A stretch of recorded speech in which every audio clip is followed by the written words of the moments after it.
Police के ढुलमुल रवैया से बड़ा अपराधियों का दुस्साहस। एफआईआर के बाद जांच अधिकारी ने मामले में कर दी लीपापोती। फिर खुलेआम कर दी आरोपियों ने पीड़ित के घर जाकर एक के बाद एक 4 राउंड फायरिंग। गांव में फैली दहशत। 3 घटनाओं के बाद भी आखिर क्यों मौन बने रहे जांच अधिकारी? एसपी तक से गुहार लगा चुका था पीड़ित पक्ष। पुरानी कहावत है कि पुलिस चाहे तो रस्सी को सांप बना दे और सांप को रस्सी।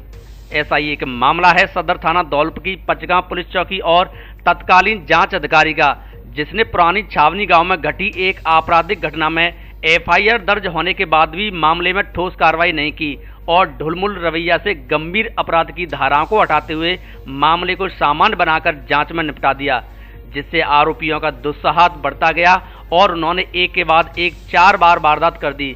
यहां तक कि पीड़ित के घर पर आकर सरेआम 4 राउंड फायरिंग कर दी, जिससे पीड़ित परिवार और ग्रामीणों में दहशत फैल गई। हालांकि फायरिंग की घटना के बाद वर्तमान सदर थाना प्रभारी कृष्ण कुमार ने तुरंत कार्रवाई की और वे जाब्ते के साथ मौके पर पहुंच गए। सीओ सिटी सुरेश सांकला भी सूचना मिलते ही मौके पर पहुंच गए, जिन्होंने आरोपियों के घर दबिश दी। इस पर आरोपी तो घरों से भाग गए, लेकिन पुलिस को आरोपियों के घरों के बाहर अवैध पत्थर से लदे हुए 4 ट्रैक्टर ट्रॉली मिल गए, जिन्हें पुलिस जब्त कर थाने ले आई। लेकिन पूरे मामले में बड़ा सवाल ये है कि आखिरकार आरोपियों का इतना दुस्साहस कैसे बढ़ गया कि उन्होंने सरेआम घर आकर फायरिंग कर दी और दहशत फैला दी। यदि तत्कालीन जांच अधिकारी ने मुकदमे में निष्पक्ष जांच कर कानूनी कार्रवाई की होती तो आरोपियों के हौसले इतने बुलंद नहीं होते। बड़ा सवाल ये भी है, क्या ऐसे निकम्मे और गैर जिम्मेदार जांच अधिकारी के खिलाफ पुलिस के बड़े अधिकारी कोई ठोस कार्रवाई करेंगे? पूरा मामला दौलपुर शहर से सटे गांव पुरानी छावनी का है। मामला ये है कि पुरानी छावनी गांव निवासी सुनील जगरिया गांव के पास ही हाईवे पर स्थित माइंस के ठेके का ठेकेदार है।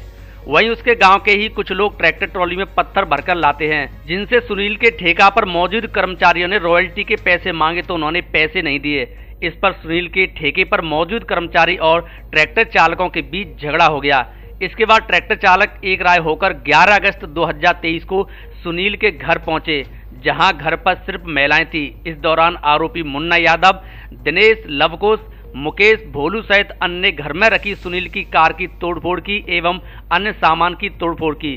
घटना को लेकर पीड़ित की ओर से सदर थाना दौलपुर में मुकदमा दर्ज कराया गया, लेकिन जांच अधिकारी की आरोपियों के प्रति नरमी रही, जिसे आरोपियों ने टेरर फैलाने की मंशा से 10 सितंबर 2023 को जब सुनील दिल्ली से वापस घर आ रहा था तो रास्ते में गांव के पास ही रोककर मारपीट की, जिसकी उसने पुलिस को शिकायत की, लेकिन फिर भी पुलिस हरकत में नहीं आई।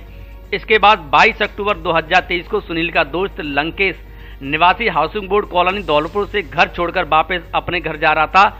इस पर आरोपियों ने लंकेश को रास्ते में पकड़कर ये कहते हुए उसकी पिटाई कर दी कि तू इसका बहुत बड़ा हितैषी बन रहा है।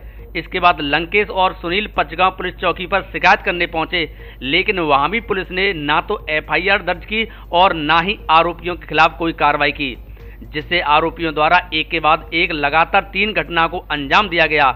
लेकिन पुलिस न जाने किस नकारापन या दबाव के कारण सुस्त पड़ी रही, जिससे आरोपियों का दुस्साहस पहाड़ जैसा बढ़ गया और उन्होंने 1 नवंबर 2023 को शाम को सुनील के घर जाकर एक के बाद एक 4 राउंड फायरिंग कर दी, जिससे सुनील के पिता बाल बाल बच गए और गोली उसके गेट में लगी। हालांकि इस घटना के बाद पुलिस हरकत में आई।